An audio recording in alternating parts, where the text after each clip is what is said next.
శ్రీ మహాగణాధిపతయే నమః. ప్రేక్షకులకు శ్రీ విశ్వావసనామ సంవత్సర ఉగాది శుభాకాంక్షలు. ఇప్పుడు తులారాశి వారికి ఏ విధమైనటువంటి శుభ ఫలితం ఉన్నాయో అవి తెలుసుకుందాం. ఈ తులారాశి వారికి ప్రస్తుత సంవత్సరం ఆదాయం 11, వ్యయం 5. అంటే ఆదాయం బాగా ఉంది, వ్యయం తక్కువగా ఉంది.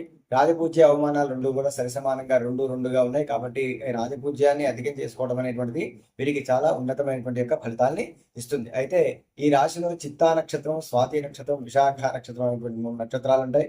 దాంట్లో చిత్తా నక్షత్రం వారికి ప్రథమ భాగాలు, అంటే ఈ సంవత్సరాన్ని కనుక 3 భాగాలు చేసుకుంటే ప్రథమ భాగంలో కొంత సమ ఫలితాలు ఉంటాయి, ద్వితీయ భాగంలో ఉన్నతమైనటువంటి ఫలితాలు ఉంటాయి, తృతీయ భాగంలో వచ్చేసరికి కంప్లీట్గా శూన్య ఫలితాలు ఉంటాయి. తద్వారా సంకల్పించినటువంటి పనులు కాకపోవడం, విరోధాలు పెరగడం, ఇట్లాంటివన్నీ కూడా ఉంటూ ఉంటాయి. అదేవిధంగా స్వాతి నక్షత్రానికి చూసుకుంటే స్వాతి నక్షత్రానికి అన్ని విధాలా కూడా శుభ ఫలితాలు కనిపిస్తున్నాయి 3 భాగాల్లో కూడాను.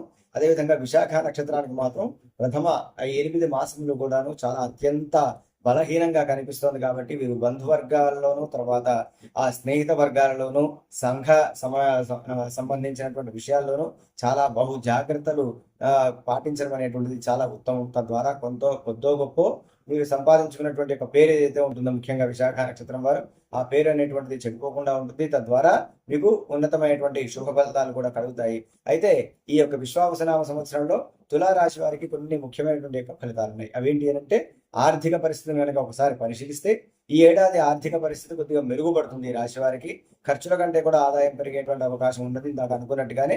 అదేవిధంగా కొంత ఆదాయ మార్గాలు కూడా తెచ్చుకుంటాయి. అంటే ప్రస్తుతం ఉన్నటువంటి మార్గాలు ఏవైతే ఉన్నాయో, ప్రస్తుతం మీరు ఆచరించేటువంటి వృత్తి వ్యాపారాలు ఏవైతే ఉన్నాయో వాటికంటే కూడా ఇంకా కొత్త అన్య మార్గాలను కూడా మీరు పరిశీలించి దాన్ని వెతికి పట్టుకొని కొత్త మార్గాల ద్వారా కూడా ధనాన్ని ఆర్జించేటువంటి అవకాశాలు అధికంగా కనిపిస్తున్నాయి. పెట్టుబడులు కూడా లాభదాయకంగా ఉండేటువంటి అవకాశం ఈ రాశి వారికి గోచరిస్తూ ఉన్నది. అయితే వృత్తి ఉద్యోగాల్ని కనుక పరిశీలిస్తే ఉద్యోగంలో ఉన్నతమైనటువంటి పదవులు పోషించేటువంటి అవకాశం ఉంటుంది. అదేవిధంగా వ్యాపారస్తులకు లాభాలు వస్తాయి. అదేవిధంగా పోటీదారులపై పైచేయి సాధించేటువంటి అవకాశాలు కూడా ఉన్నాయి. నిరుద్యోగులకు ఉద్యోగ ప్రయత్నాలు కూడా ఫలిస్తాయి. అయితే కుటుంబ సంబంధమైనటువంటి విషయాలు కనుక చూస్తే కుటుంబంలో సామరస్యం పెరుగుతుంది. సంతానం వలన శుభవార్తలు వింటారు. కుటుంబ సభ్యుల సహకారం లభిస్తుంది. కుటుంబ సౌఖ్యం కూడా కలిగేటువంటి అవకాశం ఈ తులారాశి వారికి ఉన్నది. ఆరోగ్యాన్ని పరిశీలిస్తే ఆరోగ్యం అనుకూలంగా ఉంటుంది. అయితే కొన్ని ఆరోగ్య సమస్యలు వచ్చేటువంటి అవకాశం ఉంది. అప్పుడు మాత్రం నిర్లక్ష్యం చేయకుండా జాగ్రత్తగా వైద్య సంబంధమైనటువంటి యొక్క సేవలను పొందడం ద్వారా మంచి ఆరోగ్యాన్ని కూడా మీరు పొందగలిగేటువంటి అవకాశం ఈ రాశి వారికి గోచరిస్తూ ఉన్నది. విద్యార్థుల విద్యాభ్యాసం విషయం చూస్తే ఉత్తమ ఫలితాలు ఈ యొక్క రాశి వారికి కలుగుతాయి ఈ సంవత్సరం.